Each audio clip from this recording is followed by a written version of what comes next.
Okay, so another Monday, and here we are again. Chris Griffin is with me from the Horns Down podcast. As always, Jance is going to be coming back in momentarily as soon as we can get the audio figured out on that end. But we've got a lot of transfer portal news to talk about. We have got a lot of recruiting to talk about, coaching hires to talk about. So, Chris, where should we start off? Maybe recruiting, because y'all got a big win today in the quarterback department for the class of 23. Yeah, I mean, I was kind of shocked. I mean, especially with all the QB drama that we've had over the past few weeks or whatnot.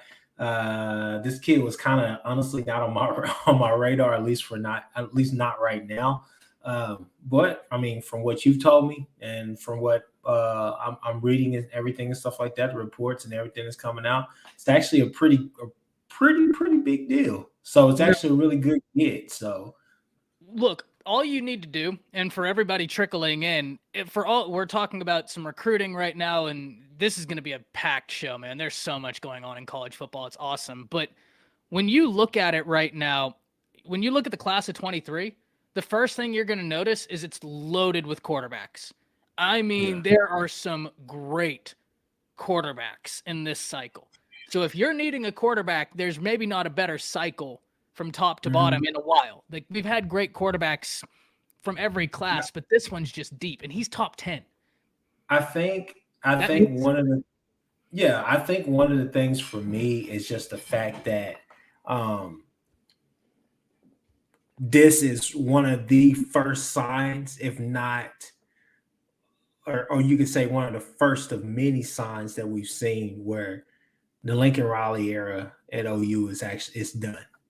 So, seeing a quarterback, seeing us taking a quarterback out of the 22 class and now the 23 class, we weren't expecting to really get a 22 quarterback. We just wanted to go ahead and just, push the start button on next season. Because that's not what y'all do.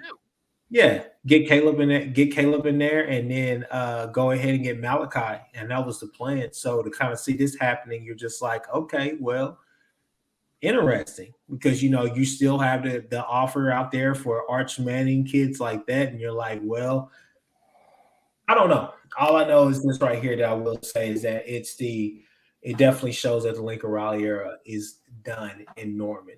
And the Levy era is beginning, and I guess this is a kid that he feels that fits his scheme, that fits what he's trying to do out there. So you can do nothing but right now it's just believe in what Levy's trying to push. Now, Jance, with your being back in here, are you pretty familiar? I know recruiting like the back of your hand. It's a little freaky sometimes. How familiar are you with Jackson Arnold? I heard about him before. Well, first of all, can you hear me? Am I good to go? You're good now. Yeah, you're good now. now. Okay, yeah. I heard him. I heard about him, man. I heard of it. He's a really good prospect. Is he with Oklahoma? Did he commit? He committed. Wow. Yeah, so that's a huge get for Oklahoma, man. That's a very, very huge get. Again, as far as Oklahoma goes, this is only going to be in the right track for them. We talk about this a lot, that it's not just preparation for this particular season; it's preparation for the future. They're getting ready for SEC play, and going over here and getting these big time athletes, these big time stars. I think this is a huge gift for Oklahoma. Yeah, and I talked about it earlier when I did my video. The thing I like so much about Arnold, when you were figuring out your audio, we talked about, this class of 23, Jance, it's loaded with quarterbacks. I mean, there's so many nice quarterbacks in this class. Arnold finds himself as a top 10 quarterback. Anytime you can get a top 10 quarterback, that's awesome. I think it's even more magnified when it's a class as loaded as this one. But I think the thing I like the most, forget the ratings, forget the ranking, let's just talk stylistics. Right? The Denton Geyer offense is kind of an RPO-based offense, or at least from the little bit I've seen of them, because I got to watch Ryan a bit more than Geyer. But he has that ability to run an RPO-based offense very well. His timing, really nice. Accuracy, it's there. Arm strength, it's there. And he has the ability to be a bit creative from the pocket. I'm not saying he's Lamar Jackson. I'm not saying that.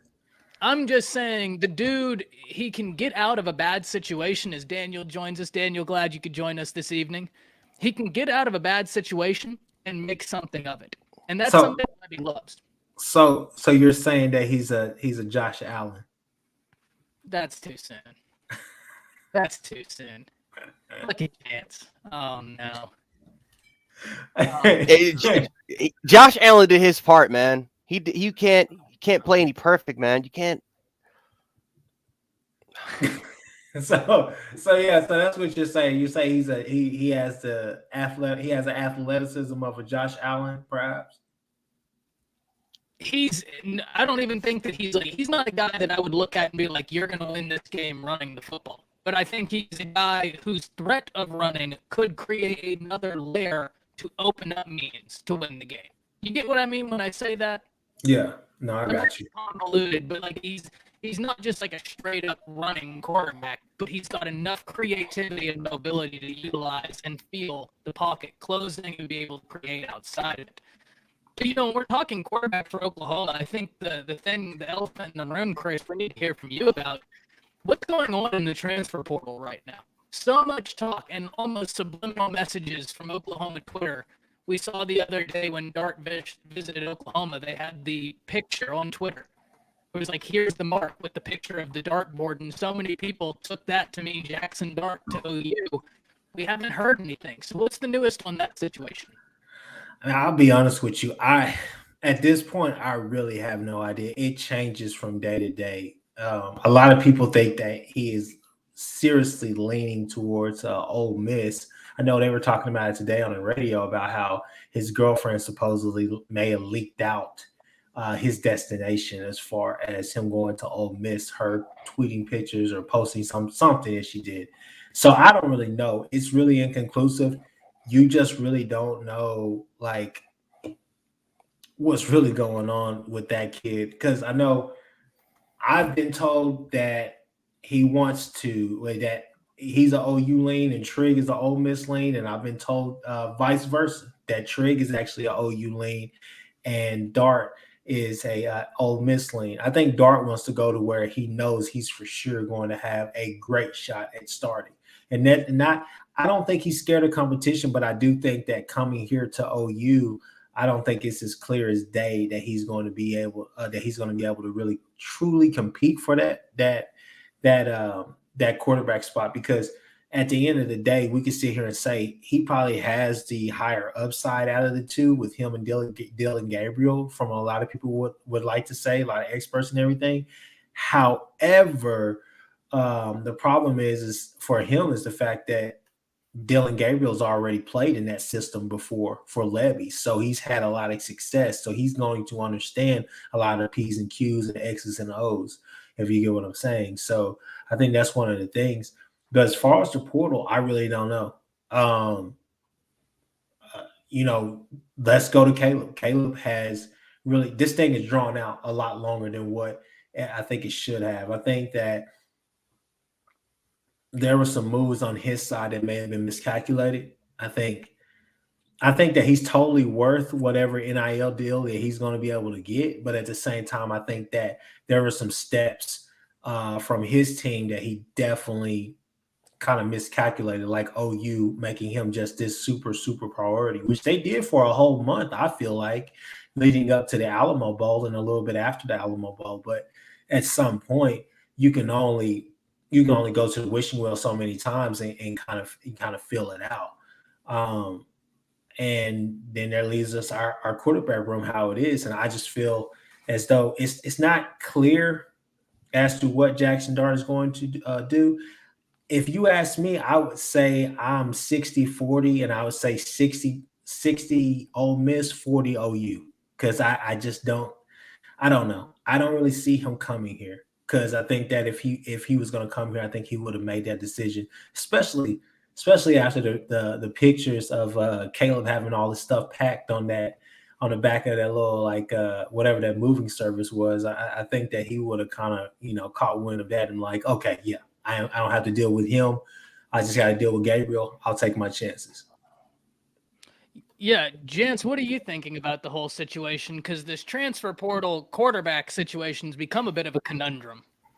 Yeah, it's actually getting out of hand, and I've been hearing for a lot of rumors that he potentially could go to Ole Miss, but then again, Lane Kiffin, he took that visit to Athens, Georgia, where he tried to recruit both Jermaine Burton and JT Daniels, And so now we have to kind of, figure out what's going on over there. But with Jackson Dart in Oklahoma, man, I feel like with Brenton Venables and what he's doing with that particular program, he is moving forward. I don't think that he's a guy that is willing to just be held hostage. I feel like for him, you're either on board or you're not. We have to move forward. We're getting prepared. We're getting ready for the SEC. We're focusing on the program of what it's going to look like 2, 3, 4 years from now. So the transfer portal, for the most part, it's been a huge advantage, especially when it comes to these 5-star quarterbacks, guys like Quinn Ewers, guys like now we have to add in Jackson Dart, and obviously Caleb Williams, about what he's kind of doing with the entire Oklahoma USC situation. It's kind of like which university at this point is he choosing? Is UCLA, are they kind of being in the fold a little bit there? Because Caleb, he keeps going to these UCLA games. So these quarterbacks are taking advantage of the situation. They're taking advantage of the situation. Maybe NIL deal is definitely going to play a part of it. But I feel like for Brenton Venables, I don't think that he's going to wait that much longer with Jackson Dart. I think he's going to let him know straight out, are you on board or not? Because if you're not, then we're just going to move forward and focus on players that want to be a part of the program. Yeah, I think that's something we talked about a week ago, and I loved that. Because, and Chris, you can testify to this. My Oklahoma fans watching in the chat right now, they can testify to this. As much as Lincoln, OU recruited well under Lincoln. There's no question about that. The fact that we talk about, Chris, one of the first things that you hit me up really interested in and something I'd said was everybody, when they were talking about OU was like number 13 in the nation in recruiting. And I was like, no, that's the wrong metric to look at. They only took 16 guys. Look at the average recruit rank. And that's when you get a really holistic picture that this is a solid class, I think it was a top 8 class, but you just wouldn't get that without the numbers. Even though OU recruited well, one of the big issues I always felt like with OU is they'd put all their eggs in one basket. Yeah. And countless times it hurt. I love that Brent Venables is saying, we'd love to have you, but we got to move forward because the time does not stop based on your actions. You know what every day you don't commit, someone else is going somewhere else. Well, one of the things that I would definitely say as well about that is that you see a shift in the philosophy of recruiting as for OU too, because the thing I think about putting your eggs in one basket, that's what a lot of people will say. Mystic in here, Jeremiah Powell, he would say, oh no, you guys lost out because you don't have enough NIL money and all the rest of that. But you look at kids like Evan Stewart, names like that. Those were kids who were really interested in what Lincoln was doing at OU. But the fact that we had our wide receiver core built, we have our wide receiver core full, and we're sitting there telling kids like that, we don't have enough room. You get what I'm saying? Then when you try to come back and circle back around, those kids are already pretty much on their 3rd and 4th visit, and they're saying, no, I'm good. I wanted to take a visit. I wanted to come talk to you guys. I wanted to come and meet all of y'all and take an official visit, but now I'm good. These other teams are already doing this, and now NIL is developed. You can't do that. You gotta keep moving. And just like we talked about a little bit before this the video started, you got to build those relationships, because down the line you never know what's going to happen, whether it's a transfer or whether it's a another Lincoln Riley situation where Brian Kelly, let's say Brian Kelly has one good year at LSU and then he jumps and takes another job. Let's say he takes the UCLA job. You get what I'm saying? Then you look at a recruit like that and you're circling back and saying like, hey, you could come back over here now. You see what we're doing. You see what we're building. But the change in philosophy, like I said, it's definitely welcome here at OU, because I think that's something in the past years that's kind of hurt us as well, because there have been some kids that we've missed out on simply because we locked on to this one kid, and now we can't get back into that recruiting battle for them. Yeah, and look, being Jansen, I can attest to this, being a Bama fans, there's been 2 names that I think the reason I have that understanding is I watched y'all lock on to 2 specific players, disregard others at that position, and both those guys ended up flipping. Yeah. Whereas when you look at Bama, they'll be the number 1 running back in the nation and a top 10 running back behind him in the same class. Right? It's the thing of like, okay, well, we're going to take you, but we're going to take multiple because we can't afford not to. I love that Venables is having that philosophy, though, man. It is absolutely the move. Really, I believe it's the move. Now, Bishop, if you could ask this again, because I'm not quite sure I understand the question, but I think I understand the general direction of the question, and I'd be very interested in talking about that. So if you could ask that again, and we'll talk about that. But speaking of the transfer portal, is there anybody in that portal right now that you think Oklahoma should go look at, or do you think for where it sits right now, y'all are pretty much well done? No, we're far from done. I think that there's 3 positions that you need to look at. I think you're looking at offensive line. We need to take at least one more offensive lineman out of the portal. We need to take another wide receiver out of the portal as well. And I really think that we need linebacking core, we're fine. DB core, we're fine. I think maybe get one more defensive lineman just to build more depth and more competition back there, because you got a lot of names on that D line that can make some noise next year. With I love y'all's transfer additions from the yeah, defensive line perspective. yeah, and that's what I'm saying. Yeah, I feel like they're the kid from Tulane. I think that I think there's room for one more at those 3 positions I just named, but especially offensive line. I think that what you have, I've said this in all the OU spaces, the Texas Twitter spaces as well. When you look at this team, we're losing Benito, Winfrey, Isaiah Thomas. And Isaiah Thomas is probably the biggest name out of those 3, to be honest with you, even though everybody's crazy about Benito as well. Then on the offensive side of the ball, okay, yeah, we lose Caleb. Obviously, you lost Spencer. You lost Hazelwood, which that's like, for good or worse, either way. And then you lost Mario. But for the majority for the majority of the team, though, if you look at it, you're bringing back a lot of talent. I mean, the verdict is still out on Clayton Smith. You still got kids like that on your sideline who haven't even seen the field and been able to truly develop. So you're looking at kids like that and you're saying, man, there's a lot of talent so we can build within. But I think hitting the portal for those 3 positions right there and getting 3 more players, I think you'll be fine going forward. And that's the reason why, like I said, it's hard for me to fathom this team. And I know this was way too early, but it's hard for me to fathom this team doing anything less than 11-2 next year, at least at the very slightest. Because when you look at this team or whatnot, they finished 11-2 this year. You pretty much bring back the same team. I get it. I'm not going to sit here and lie and say that there's not a huge drop off between Caleb and a Dillon Gabriel. But the fact of the matter is that people are sleeping on Dillon Gabriel once again for some odd reason. Granted, he put up numbers in that Levy offense and numbers at UCF. And granted, how we all feel about UCF. UCF did play top notch. They ended up playing LSU's and Stanford's and teams like that who we actually respect those teams, and they were able to not only compete, but they were also able to beat teams like that. And Dillon Gabriel had a huge part in that. And then you also, one last thing I'll say this, Ty, I went back and watched a lot of highlights.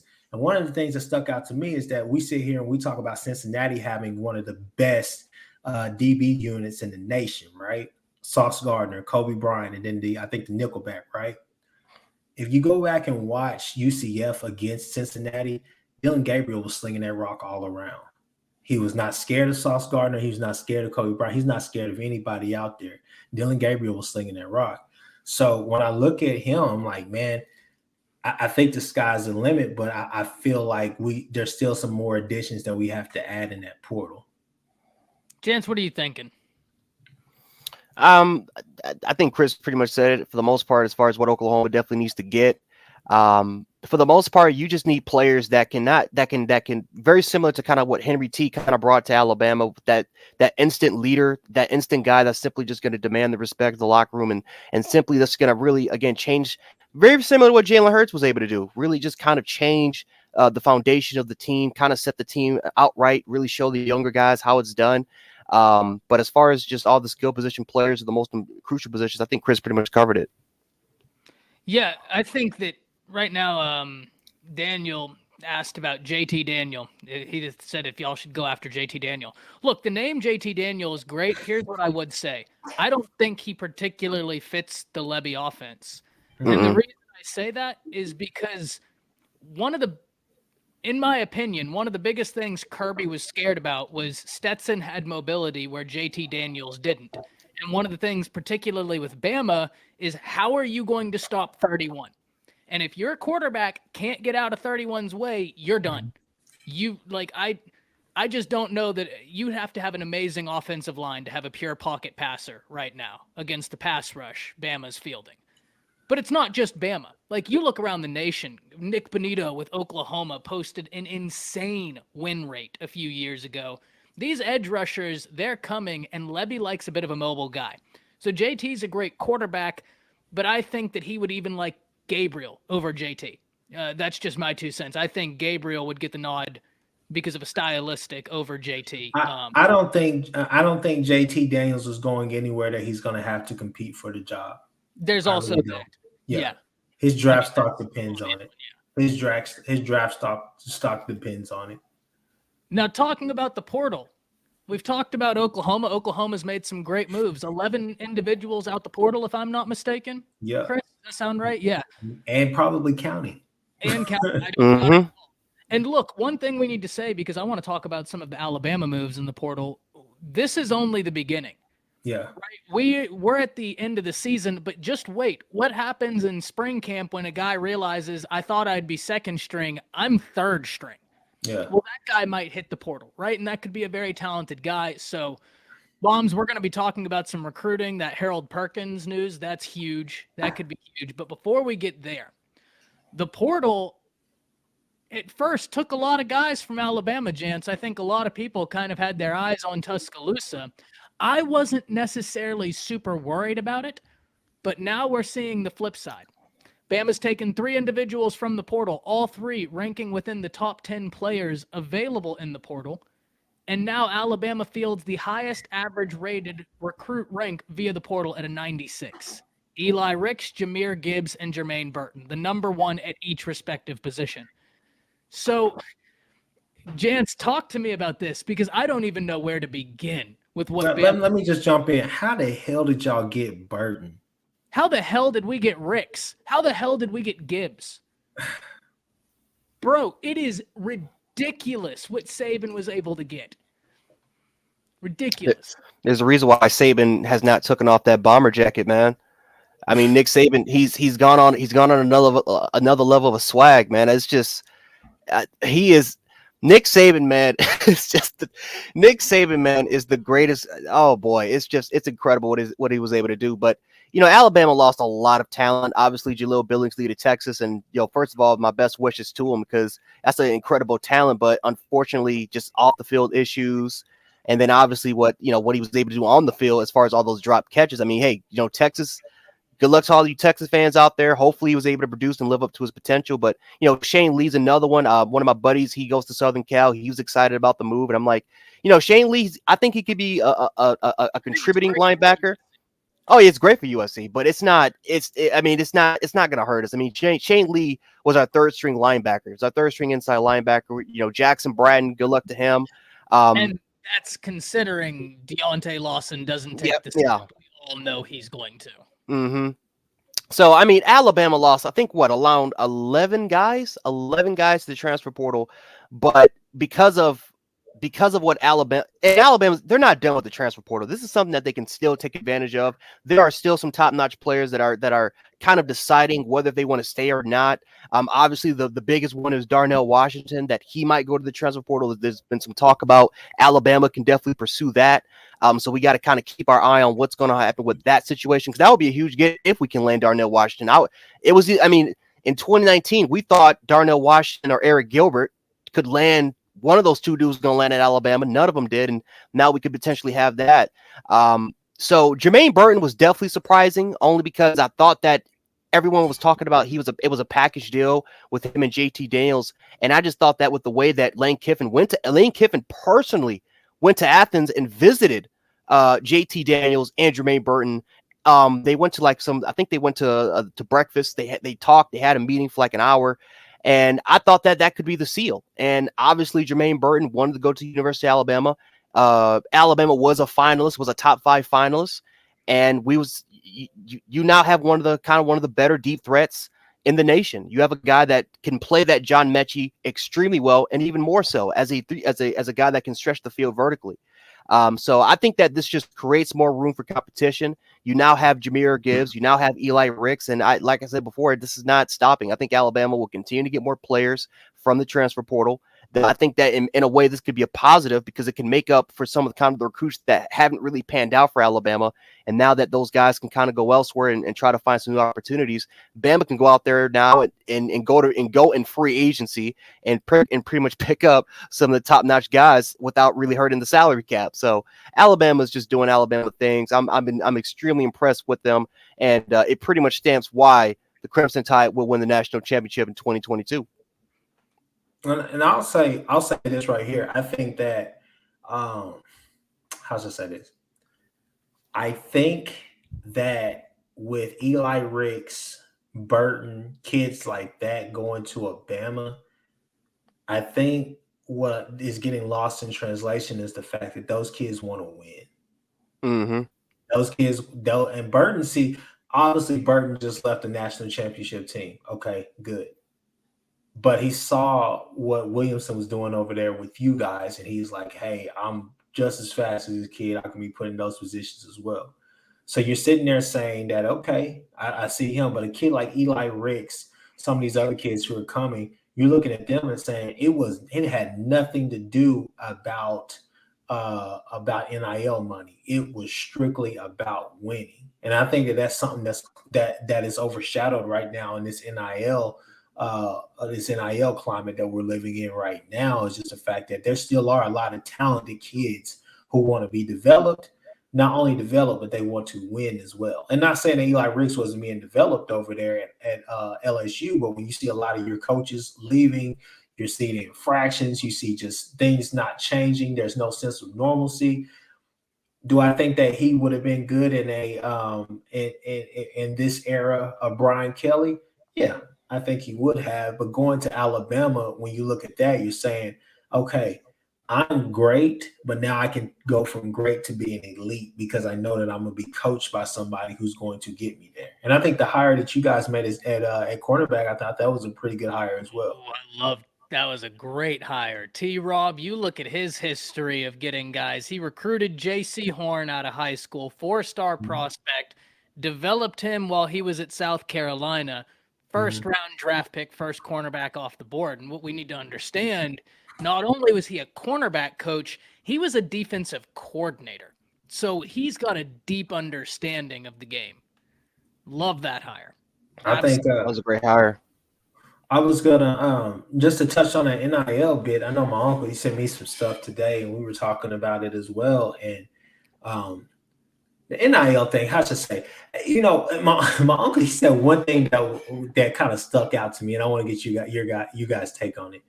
He said schools like Ohio State, Alabama, OU, schools that you would put in that blue blood conversation, right? Schools like that, they have NIL money, right? They've been paying players for the longest. Like I say, you started this thing with Switzer, right?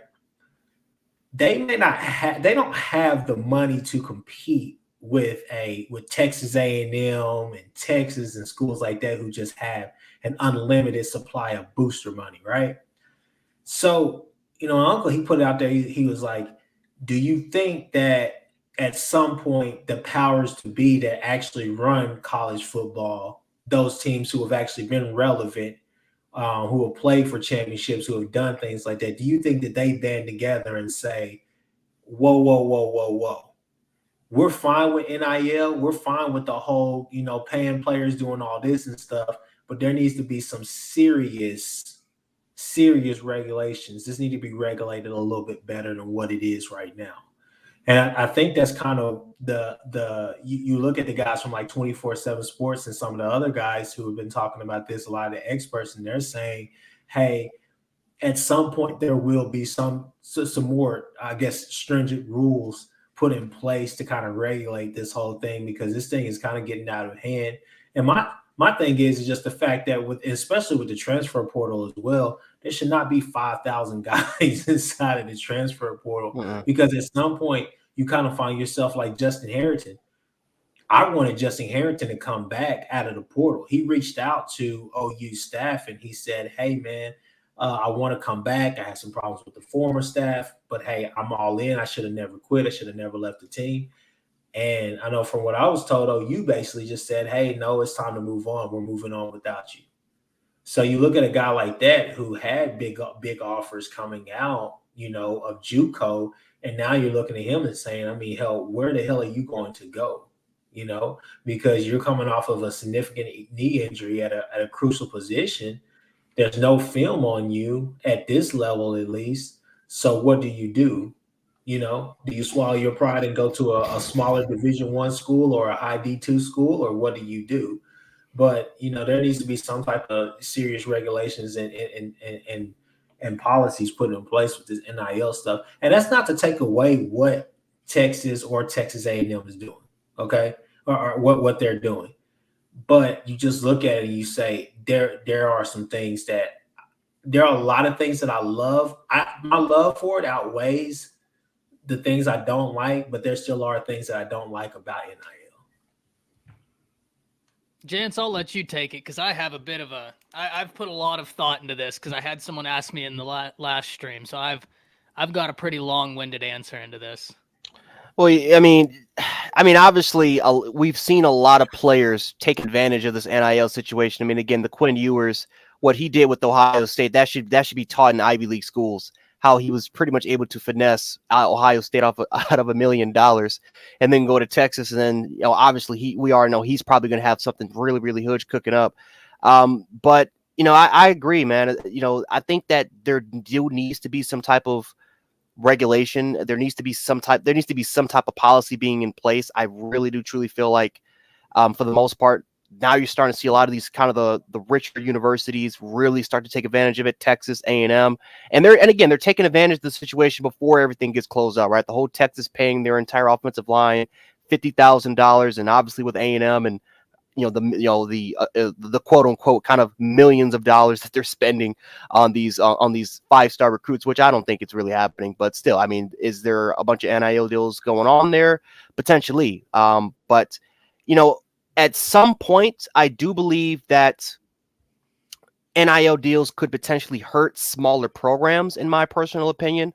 As far as compared to some of the bigger fish in the pond, I feel like if there's going to be any type of resistance, is going to be coming from those type of programs, because the Jackson States of the world, the Grambling. I'm just talking about like kind of like lower Division I schools, but those type of schools, I feel like could potentially band together and try to pull a policy like that to going. Even though the FCS and the lower FBS kind of Division I schools, they might definitely have to kind of say something about it.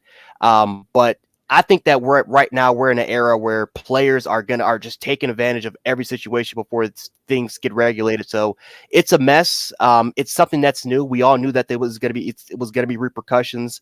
But I do feel like this will probably be controlled. Maybe not next year, but maybe in maybe 2 or 3 years down the road, where I think we're definitely going to see some things get changed. And I would definitely say that, in this whole NIL thing, man, there just has to be something. Something has to be done, because I don't think you could pay these players like it's a multi-year deal. Mm-hmm. And from what the reports that I've read, that's what Texas A&M is doing. But I don't know. There's a loophole. Exploit it. Do what you got to do. But I will say this, and to your point, just to piggyback off what you were saying, Jance, the poster boy, as much as I hate it, because you guys know how I feel about him. Y'all know that's still my QB at the end of the day. Spencer Rattler will forever be synonymous with the NIL deals, okay? Simply because he's a player that who can show you today you could be the greatest thing, and tomorrow you can be the worst thing that ever saw a field. Like, mm-hmm. It's night and day. You have to perform. There are tons of 5-star kids who just don't pan out. And I think that at some point you won't only see the FCS schools, the HBCUs, the the high, G5 and the P5 schools, I think you'll see some of these businesses kind of vouching for that as well, as far as like, hey, there's a cap for what a freshman can make. There's a cap for what a sophomore or whatever can be, an upperclassman. There will be some type of cap, because at some point you got to think businesses, some of these franchises are not going to want to do business with you if they already know there's a chance that your job is going to be on the line. Does that make sense? So I think that it kind of will take care of itself. So here is here's the thing, right? Here's my thing. I've thought about this for a while, and one of the things, I have this article pulled up because I think it's very interesting and telling, but one of the things I think that we all need to realize is that we're only a year into this, okay? Yeah. And NIL was coming about because, one, players make so much money for institutions, it's ridiculous that they can't profit off of their own name, image, and likeness. I think everybody here can agree with that. But the thing that comes with that is, one, this is still kind of a trial run. And as much as this was about, getting players paid for some of the things they do, this was also under the guise of parity. And the thing that this is not going to create is parity in the sense that they are upholding that it will. And for much the reason that you brought up, Chris, and Jance, you pointed out, is because institutions are not both equally equipped to pay players the same way. So Dominic comments and says, should there be an NIL salary cap? The interesting thing about this, Dominic, is I would be absolutely flabbergasted if there isn't some sort of litigation coming forward. I don't know about this year. I don't know about next year, but I can bet it's going to be soon. And I don't even know that the litigation is going to be based around NIL, because I think there's something different coming that is going to change NIL and make it not obsolete, but in a way obsolete in the grander scheme. And I want to turn our attention back last year when the Supreme Court heard a case involving the NCAA. And to my incredible surprise, Chris, you can probably agree with me here, Justice Kavanaugh, of all people, challenged the NCAA and their stances on worker violations relative to individuals not being paid. And he straight up said, and I quote, "If this were a Fortune company, you would be sued. The NCAA cannot operate outside of the scope of what is legal." So the Supreme Court, when hearing a case not even about the legality of paying players, decided to drop in a quib about, oh yeah, by the way, your current business structure is illegal. Now, Chris, you can back me up here because I wasn't a lawyer, but I was just about to be in law school. You are a lawyer. When the Supreme Court says something like that, they're giving you a nugget. Yeah. We're watching. And basically, I took that to mean Kavanaugh is begging people, saying, please challenge the Supreme Court, move it up the ladder, and bring it here because we're ready. He wouldn't have made that comment had they not been ready. So the reason I bring that up, I think there's going to be a facial challenge to the way the NCAA actually carries out their business from a legal standpoint. I think that there will actually be pay structures placed within the NCAA after that, making NIL money obsolete. That's just my... And honestly, that wouldn't be a bad idea. I mean, at the end of the day, pretty much what he said, I've said it for years on top of years. My 2 years when I was at my junior college, like hooping and everything, man, college athletics for the longest period of time has literally been legal prostitution. And there's only been a handful of schools in the nation that actually were able to, slip you some money on the side or whatnot. And you're looking at those schools being out of the SEC country, right? Because that's blood money. That's a lot of money that goes back way before we were even born or even thought of. But when you look at college athletics, I mean, the reason why I say legal prostitution is because a coach can basically bring you in and say, hey, I'm going to keep you here for 4 years. If you don't produce for me on the court, on the field, or off of the field in the classroom, and keep all of our rankings and grades and everything and our graduation rates, if you don't keep that up, I got to let you go. I got to recruit over you. I got to do this. I got to do that. All the time, I'm going to use your athleticism. I'm going to use your talent. And I'm going to use your body, and I'm going to put you out there. And you may get hurt. You may not. You may have suffer some chronic injuries, some chronic illnesses. You may suffer this or that. You may be exposed to this or that. Kids are dying from suffering from the heat out there in training camps, OTAs, all types of stuff or whatnot. And like I don't know how much clearer I can make it that is legal prostitution for the longest. So I have no problem with the kids being paid, but the way that some of these institutions are going about it, I just think is a bit much. With the fact that you're sitting here saying, okay, I'm going to give this kid at Texas A&M a $600,000 deal, but if things don't pan out, he doesn't like the coach. Well, it's going to be hard for him. He's going to have to try to stick it out because he's going to leave that $600,000 deal, right? Because he's going to leave that the following year. If I may, Homer brings up a good point, but here's my retort to that, Homer. He said the trick is schools technically don't do NIL, so you can create a class of people that can't profit on image, likeness, the like every other industry can. Supreme Court said money is free speech, but the Supreme Court has also offered ways in which the cases you're talking about, there's a structure in which you can do it, and only so much before there's reporting and before there's provisions. The Supreme Court has been very cognizant in instances such as this, that there must be provisions because we get what we see now. And right, like lawyers I've talked to under the current NIL things, they're like, yeah, it's legal, but if there was a facial challenge to a lot of these different structures, it wouldn't be good. I was talking to a very prominent entertainment lawyer, and he was like, yeah, it's just one facial challenge away from. And so do I think that it will be good? Absolutely. But they're just Homer exactly. There definitely needs to be guardrails because it's such a tricky spot right now. I was just going to say, I think the reason why you could blow it up on even just a facial argument alone is simply because it would be so easy, I feel like, to see how intertwined these boosters are with the program. Where is this money coming from? Where is this money going? The fluctuation of it or whatnot. Because on face, you can literally ask these institutions, please show me a record of payment. Please show me a record of this right here so I can see these documents. You ask them to produce that, and a lot of them they're going to try to stifle you as much as they can to delay producing that evidence that you're asking for.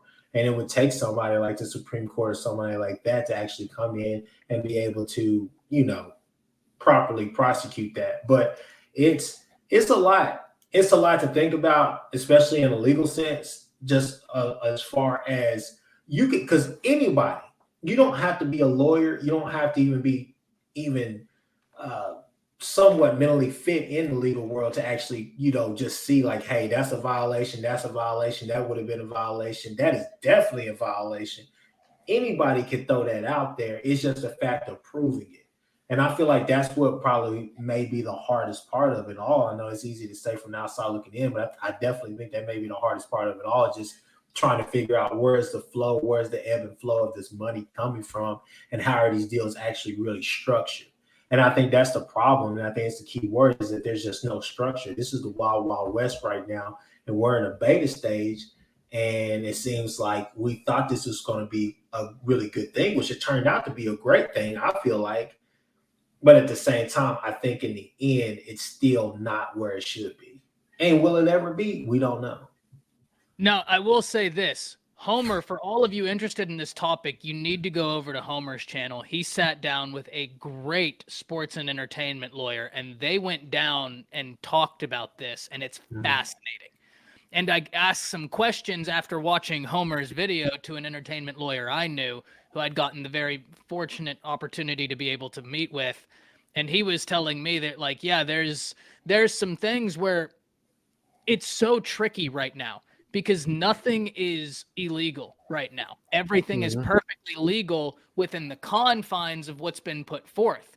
His question was, okay, but if you start doing these challenges to how it's put forth, does the way it was intended uphold? And that's where it's going to be interesting. But like Homer points out, the tricky part comes where we can't just invalidate a class of citizen that's trying to, in this case, contribute to name, image, and likeness. So there's such a fine line when it comes to NIL. It's fascinating. It is fascinating. By the way, go subscribe to Texas Homer. In-depth content, docu-style videos, editing like you wouldn't believe, something beyond my wildest capabilities.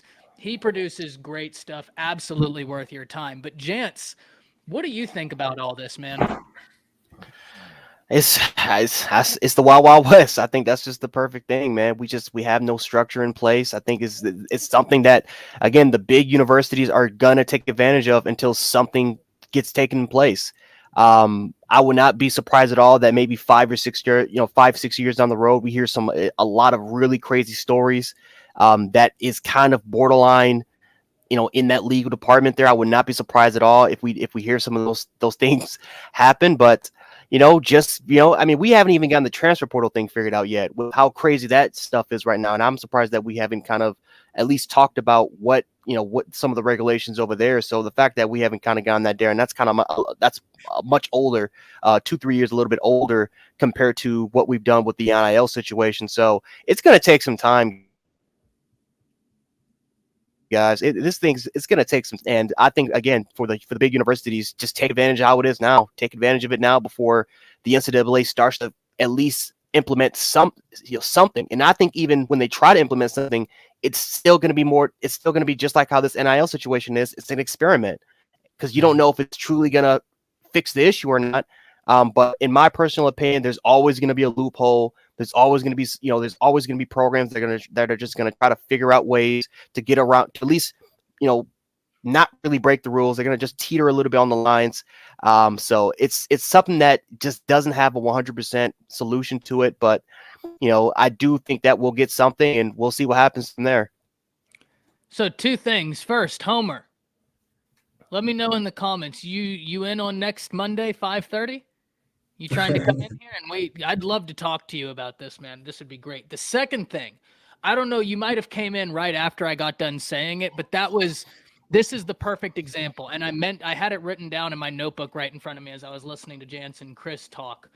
But I wanted to talk about the NFL and how I think there'll be a similar system to where, yes, there's a salary cap on what teams are going to pay, but then the NIL will be outside of that. But the reason why I brought up the Supreme Court targeting the NCAA's business structure is because, to me, that's an affirmation that that's going to be the next area. And once that gets taken out, the NIL is going to be secondary to what the meat of the money is going to be. And that's going to be your more guaranteed things for everybody. That's going to be where people are really making the bulk of their money. Saying you're down, I can't wait. Hey, and you need to come over for that Adesanya fight. That's going to be wild. But there is one thing I wanted to talk about. Yeah, it's good. That Adesanya. That's going to be a good fight. Yeah. Wild. Going to be wild. So we talk about, can the NCAA wrangle NIL? Bishop, I think that someone has to wrangle the NCAA because I don't know what the NCAA is going to do about NIL. NCAA is dead, bro. They're an afterthought, man. At this point. Yeah, I don't think that the NCAA the NCAA has done nothing that provides me that they have the good faith or intent to be able to do anything about this. We can talk about what EA Sports is about to do when they release the new NCAA game and how much money those kids are going to be getting. First, they said over 100 universities will be. That's the best part of the NIL for me is that I get NCAA. Yeah, you get the NCAA game. Yeah, as soon as I do that, I promise you, I'm gonna make a video, put it on Twitter, and I'm gonna throw away all my Madden games. I'm throwing them all away, saying, "Hey, bye." I'm gonna have so many Heisman John to do it. Oh man, look, the dynasty mode is gonna be crazy. I can't wait to recruit against you and Jets come in there. Last week of recruiting cycle, still the number one. So your number one target. I've been studying Sir Nick Saban for so many years. You can try. Oh yeah, exactly. And just like Nick Saban, I will be on the road telling everybody, Ty is a great guy, one of my really good friends. But hey, I don't know if he's going to see next year, man. That's if you know what I'm talking about. Is there going to be NIL in that game? Whoever. Do I have to? Oh my God! Do I need to offer deals? Hey, Did y'all hear that story? I forgot what coach it was, but it was some coach that was saying that he almost lost some of his top recruits because coaches were going around telling those recruits that he was diagnosed with some terminal illness. And I was like, that's crazy, bro. Oh, you talk about some negative recruiting. The I've heard from some people, like it's so wild, man. Like everything is fair game. But you know, one of the things someone asked is they're asking about next year. Okay. And someone asked in the chat, do we think Clemson can get back on track next year? I did want to talk about that. I thought it was interesting. And I mean, that's a school that I think will have a lot of eyes on it. Jance, what are you thinking? Do you think Clemson can do anything to get back on track next year? I mean, I think they're going to have a chance because they're going to have that defense. I mean, you look at Tyler Davis is coming back, Miles Murphy, Brian Bresee. He had an ACL injury. That's probably the best player on their defense. He's going to be coming back, probably healthier. I don't know what's going on with the Xavier Thomas situation. I heard he's eligible for his 6th year. I don't know if he's going to come back or not. But Clemson, they're gonna have a really stout defensive unit. The loss of Brent Venables is bad, and that's something that Dabo Swinney has to try to figure out about his situation to see, what type of coach he kind of wants to bring in there. They also lost their offensive coordinator as well. But yeah, I mean, it was bad. I mean, their offense was not really good in that Leicester, but they have got to figure out the quarterback situation because as good as the defense I think will be, and it will be a top ranked defensive unit, they have got to figure out the quarterback situation. DJ Uiagalelei, I still feel has the best upside out of a lot of the quarterbacks in college football because again, that kid he's too talented to just underperform the way he did last year. But that line has got to get better as well. That offensive line was horrible last year. And I think the good thing for them is that they have, I think, around 4 starters on the offensive line. You have Will Shipley. You have, I think, a couple other running backs that were freshmen and sophomore players that also added a huge contribution to their team. I forgot what his name is, but the running back from Grayson, who was really huge for them. So, I mean, Clemson overall, this is going to be a 10-win football team. I think the question is, though, can they be a national championship contender? And I think it all starts with whoever if the quarterback position can perform, right? Whether if it's K. Klubenek or whether if it's DJ Uiagalelei, if these quarterbacks cannot perform, if this offensive line can't protect their quarterback, then Clemson's not really going to go anywhere. They'll be a 9-10 win football team at best. But I think the ACC is starting to kind of catch up with them. I think Clemson, Dabo Swinney's just for some reason he just fails to adapt. He's stubborn, man. He doesn't want to go to the transfer portal. You know how his process is when it comes to recruiting players. He's not going to take the huge 5- and 4-star players. He's going to want those 3 guys. I mean, their recruiting has been a little bit more better, but we all know how Dabo Swinney is. He's more of a developmental guy than just getting the 5 and 4 stars and really getting to focusing that much on the transfer portal. So I feel like a lot of those ACC schools, North Carolina, you can make an argument that they're kind of at the same level that Clemson is as far as their talent. Obviously, North Carolina. Yeah, yep. Miami is extremely talented. North Carolina, they got their quarterback back this year, so we all know Wake Forest is going to be a little bit of a threat. It's depending about the quarterback position. If they can't perform, then Clemson is just not going to go anywhere. But if they do, I think Clemson can be top notch because they still have the talent that can get them there. Chris, what are you thinking? What I'm thinking is simply this. We won't know what Clemson is really made of until probably at least the 4th or 5th week of their season because I'm looking at their schedule now. How the hell this happened? They're going back to the Mercedes-Benz Stadium, not to play Georgia, but to play Georgia Tech. How that happens, I don't know. Gibbs. I don't know how that's exactly. I don't know how that's the game that you want to start at. Okay. Louisiana Tech is the next game that they have. Furman, they play at Notre Dame this year. And I will say this, even though South Carolina has to go to them this year, I think South Carolina will have something to say. And that's not just because of Spencer Rattler, but I like what Shane Beamer is building up there. So That's fair. That's fair. And then, I mean, here's what I'll say: the ACC is trash, in my opinion. But,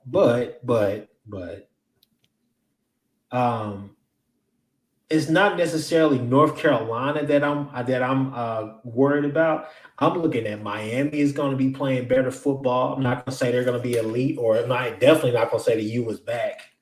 They'll be back before Texas done. Let's put it like that. But I'll say this right here. Outside of Louisville and Syracuse, Syracuse is coming to them this year. At Boston College, at Wake Forest, at Florida State. I don't know about Florida State right now. Yeah. Okay. We'll swap those out with Miami, even though Miami's is a home game for them. I have a lot. I want to let this be known. I have a lot of questions about Miami, right? I have a lot of questions about how this is going to go. What I will say is Cristobal as the head guy is a guy we know can recruit. Yeah. We know that guy can recruit. That Cyrus Moss pickup was huge. I thought he was for sure going to USC. Yeah. And they're saying Miami can't even put together a staff right now, and none of y'all are wrong. No, that's why I think all of us are sitting here saying we need to watch Miami, but none of us are comfortable saying that Miami is going to be a team next year because, we've seen what Cristobal has done. But, when we're looking at and talking about Clemson, I completely agree that it all revolves around the quarterback situation. Here's where I think I might be a bit more hesitant on Clemson. They didn't just lose Brent Venables. That's a big loss. When you lose Brent Venables with your best recruiter, Todd Bates, that's a real big loss, right? Yeah. Todd Bates is that dude when it comes to recruiting and developing and all of that. And so I think that's going to be a big loss, and especially on the defensive front. What they're going to do offensively, God only knows, because whatever they were doing was not working. I mean, it was tough. There would be a giant price left, but I'm like you, Homer. With the NIL, it just seemed perfect with Nike, but that'd be interesting to see. Do you think that Nike would have some sort of stipulation because they're already signed with college football that they aren't able to? But then again, hell no. That boy. What are you doing, Oregon? Yeah, Thibodeau. Kevin Thibodeau was over there wearing buffs, Rolexes, all types of stuff. I was like, man, and he was technically an employee of Nike. Come on, man. Well, no, don't get me wrong. I know Nike's going to be in on the NIL. I'm just wondering to what degree, right? To what degree they are, because they have national contracts. Whatever they paid Kayvon Thibodeau to get on TV and say to Joel Klatt about the difference between Alabama and Oregon, I was like, oh. So that's I was like, Greg McElroy, man. Oh man, I've never seen Greg McElroy that pissed off. I'm like, this just sounds like someone from Nike would just tell Kayvon Thibodeau just to say this kind of stuff, to try to really help pitch recruiting for Oregon. This just sounded like it. You see that TJ Husmanzada though looked at him and wanted to be like, hey, I'm not gonna lie to you though, if 31 was coming out this year, you wouldn't be the first pass rusher taken. So Bama's doing something right, because my first thought was, man, it's gonna be a little bit awkward when I talk to Jance and Ty about that, because I mean, I was like, it was like, don't get me wrong, I get what he's saying. Oregon has a brand, Nike, that allows opportunities within it. But what he doesn't get is what Homer just said. Every other big school has a deal with Nike. You're telling me if Bryce Young hit up Phil Knight right now and said, hey, I would like to come be a Nike rep, they're going to say no? No. Bryce Young cleared over $1 million in value before he ever took a snap. So, yeah, Oregon is great because Nike is there. But, like, that a lot of his logic is not mutually exclusive to just Oregon, right? And so, like, yeah, no doubt. Look, hey, I'm a Fiji. Phil Knight is a Fiji. I know about the Nike. But my point is Nike sponsors everywhere, and those opportunities can be had elsewhere. I think one thing Thibodeau said that was telling, though, he said he didn't want to come to Bama when Saban said, you're not going to play when you're ready. You're going to play when I say you're ready. That was the real reason. That was the real reason. He didn't want to wait on Saban telling him, I think you're ready now. And if I could just add on this real quick, if anyone's seen Kayvon Thibodeau play high school when he was at Oaks Christian, you knew that he was not coming to Alabama. You just knew. You felt like you felt like he was not gonna fit in.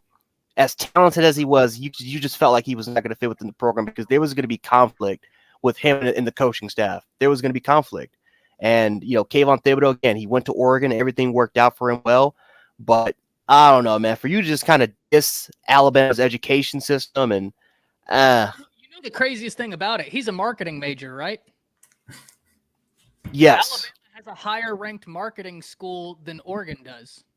Not only that, Alabama alums actually make more money per year after graduation than Oregon alums do. So, I don't know who sent him up there so woefully prepared, but anybody who's not ignorant to the facts was looking at it like, dude, God's mercy. God bless America. This is not good. Yeah. I just kept saying, I was like, yeah, Jansen Ty gonna eat this one up. They're not gonna let that one slide. Well, I just didn't even see. I had people come into my channel and be like, oh, well, are you going to make a video about it? I was like, I thought it was so ridiculous it didn't even warrant it. Doesn't help that you use stigmatism as well, but he don't want that Alabama degree. He want that Chris, look, we're just talking facts here. If you look up right now the top marketing programs in the nation, you let me know right now. Go look it up. I'm not talking anything but facts. I didn't go to the University of Alabama. I have no dog in this fight. I'm only interested in facts. And factually speaking, if we look at the latest Forbes list that ranks universities and what their alumnus make per year, Alabama alumnus make more money. And the marketing program, which he was a student of, is a better ranked program. That's just the truth. I went to UNT. We're a smaller college. UNT's got one of the top music schools in the nation. Now, that doesn't mean we're a better program than Cornell, right? But our music program is one of the top ones in the nation. People go from Juilliard and then they want to come to UNT, at Boston Conservative. A great music school, right? It's just okay, here's a great one. There's so many great business schools. Texas has got the #1 business school in the nation. Doesn't mean Harvard's business school isn't good. Texas has just got a phenomenal program there. But I digress off of that. What I will say, looking back at some of the comments here before we wrap this up, he says, Homer said, we play all week 2 and you're hoping Anderson isn't off the bus. You got to worry about Dallas Turner too, man. It's not you worry about Jeremiah Alexander. And that's the hardest part. Homer. Already killing. Homer Mullet Boy is not going to be ready. From what we heard from players, man, he's been one of the best already. So wait, say that again, Jance. Jeremiah Alexander. So from a lot of the players saying Jeremiah Alexander has been killing it.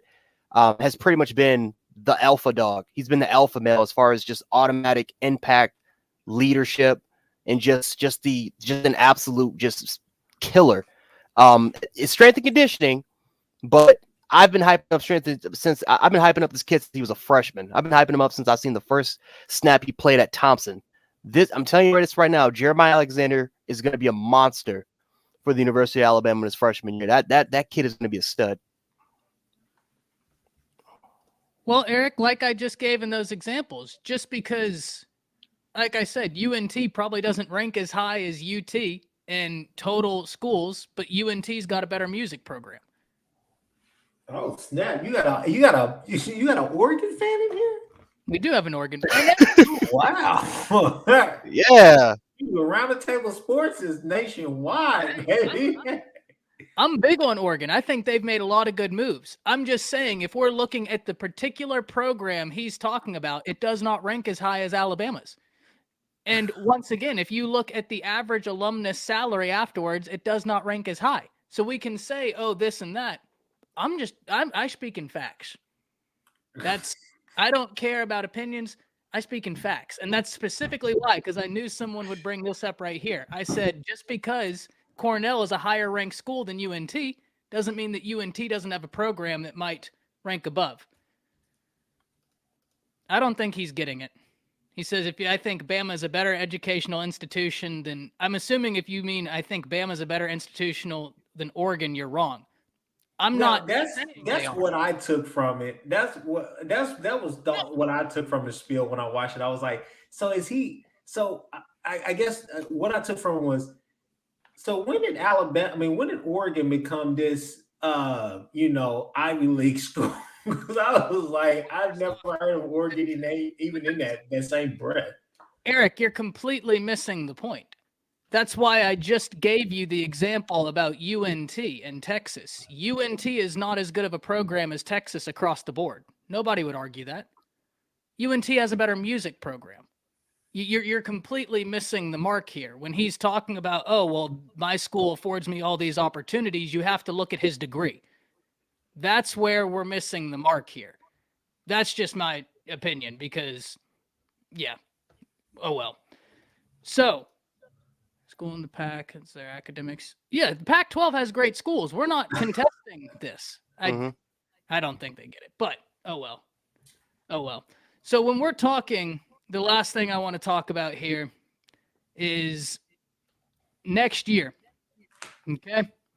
Who are your names to watch? For Oklahoma, and then for Jance, who are your names to watch for Alabama?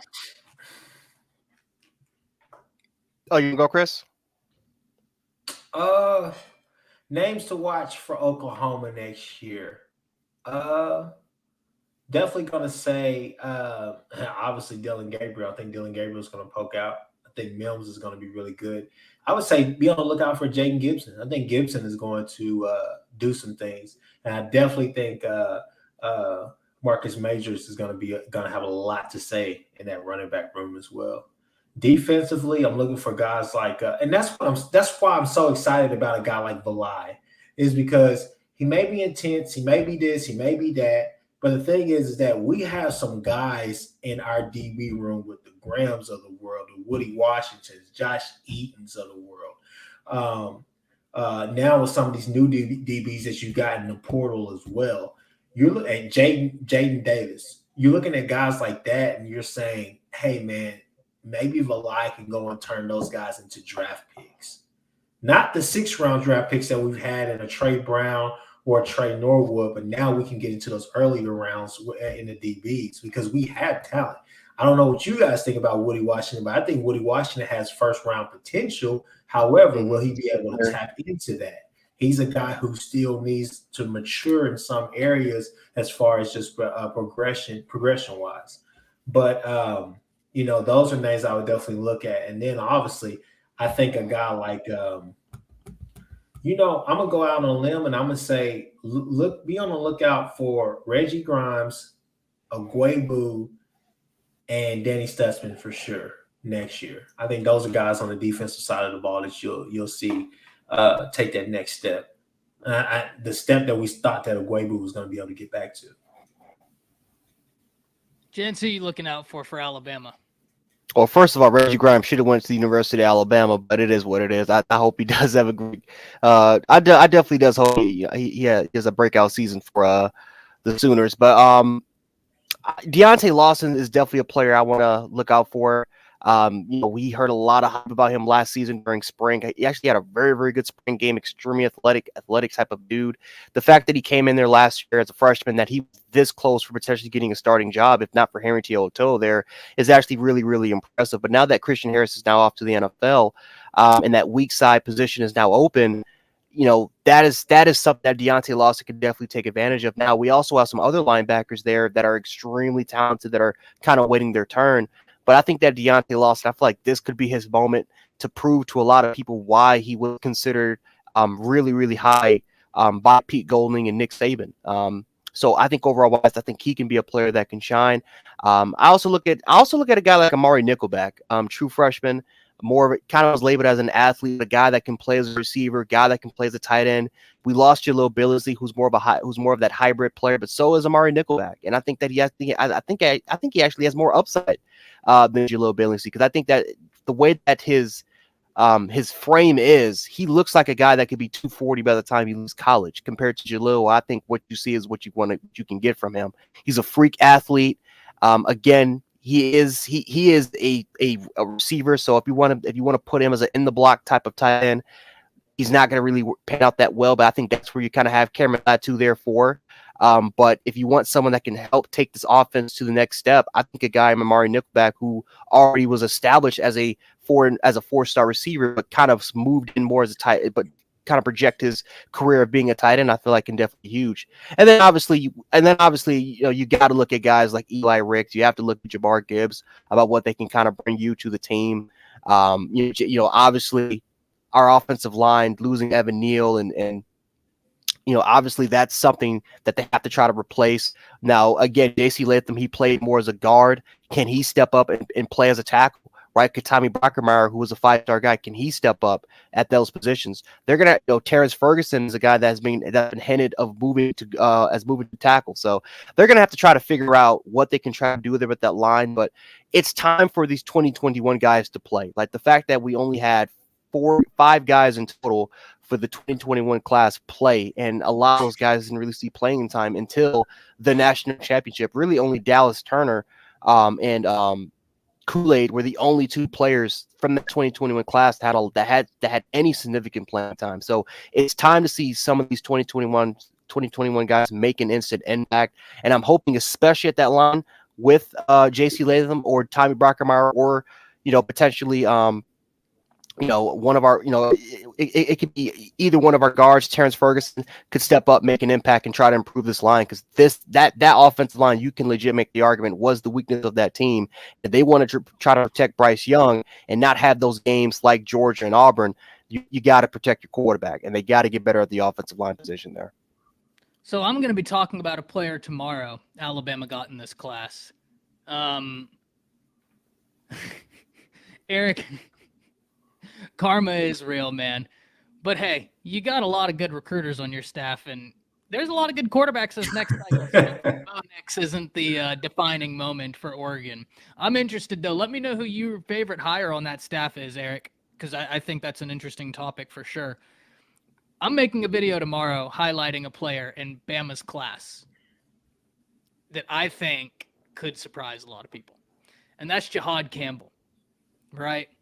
This kid is freaky, okay? Mm-hmm. This kid is – I had a roommate, and he used to say when he'd watch football, he played college football, and he'd look at me after someone made a play, and he said, "That's freakier than a frog with 3 eyes." And I'd always just laugh and be like, "Yeah, you're right. That's wild." This kid was just updated in the player comparisons. They compared him to Micah Parsons. I'm not comparing anybody to Micah Parsons. But the interesting thing about it is when you watch him play, he's got the ability to play inside and outside. He's got a lot of versatility. I don't know where he'll end up, but he's someone I'm very, very interested in. Eric says Lapoy. Is it Lapoy? Chance, Tosh Lapoy? I heard it Lapoy and then Lapoy. I think it's Lapoy. Yeah, that's a good pickup. From Bama fans, that's a good pickup. That is a very good, especially with Dan Lanning. I like that a lot. Hey, he's a great recruiter. God, great recruiter. Great recruiter. Good coach. Damn good coach, too. And I love y'all's middle linebackers. Anytime I talk about Oregon, you can go back. I'm always talking about y'all's inside linebackers. Sewell, oh, God, that kid is one of the most exciting players in the country to watch play football. It's just wild. So, go ahead. I was about to say, if Flo can stay healthy, that's an All-American, if he can just stay healthy. If those two get time together, I'm telling you, the nation is in for a real treat. Mm-hmm. A real treat watching those two play. The guy I'll talk about, though, to end it, I think we see some Kamar Wheaton coming up. I hope so. get his time, right? I think that's going to be a big addition, as that hurts Chris right in the feels. But I think Kamar Wheaton's about to get his time. How does that make you feel, Chris? Nah, it doesn't make me feel good at all. You got two OU running backs that should be there, be here in Norman right now. And they both caught us by surprise. Yeah. No one expected them to come here. I'm like, dude, what? I didn't even know we recruited these dudes. It felt like Patrick Mahomes last night with 13 seconds. Exactly. Exactly. You're celebrating. You're running around. You're like, oh, we finally got it done. We're gonna host the championship since '95, and then all of a sudden, just that had to happen, just like Jason, that. I'm assuming you didn't watch any of Jace, because you couldn't have watched any of Jace and said he's a bust. Because that dude was maybe the best running back Bama had this year. That dude that guy's legit. Kamar's young. I don't think he'll be a bust, but Jace was legit when he played this year. Absolutely legit. By far our best receiving back. Wasn't even close. He was by far one of our best receiving threats. Very talented. But, guys, I think that's all I have, unless y'all have something to add on. We will be back Monday, 5:30. He said Brian Robinson made him look amateurish. What game, Jason? Because I don't remember that ever. I mean, hey, I could be wrong, but Jace is that dude. I'm just going to say that right now. Jace is that dude. But we'll be back 5:30 next Monday. If I do another stream, I'll link up with y'all this week. We'll get it going. Everybody, thanks for hopping in. Thanks for talking. Chris, Jance, let them know where they can find you at before we go. You guys can find me at Chris with a K on Twitter. Also, you can find me on one half of the Horns Down podcast. You can find us at the Horns Down Pod. We got a lot of content, a lot of different things that's about to roll out again. And we talk all things OU football and take some shots at Texas while we're at it too. Jance, what about yourself? Yeah, man, find me on Twitter, man, Jen716. You want to talk football, man, just hit me up. I'm always willing. I'm always down to talk. Definitely down to have conversations. Obviously, find me on my YouTube at Jan Sports there. And then also Instagram too. I'm starting to use Instagram a little bit more lately. I know I'm like the oldest 23-year-old you ever meet. Literally just started TikTok, so you guys can just follow me there at Jan Sports. Again, yeah, let's have a conversation, man. Definitely love to talk football, whether if it's about the Bills and talk about the heartbreaking loss. If you guys want to make fun of me there, that's fine. I don't mind doing that. Or if you simply just want to talk some just regular college football, I'm definitely down to do it. So definitely hit me up. Ian, it's too soon for me to say anything about UGA.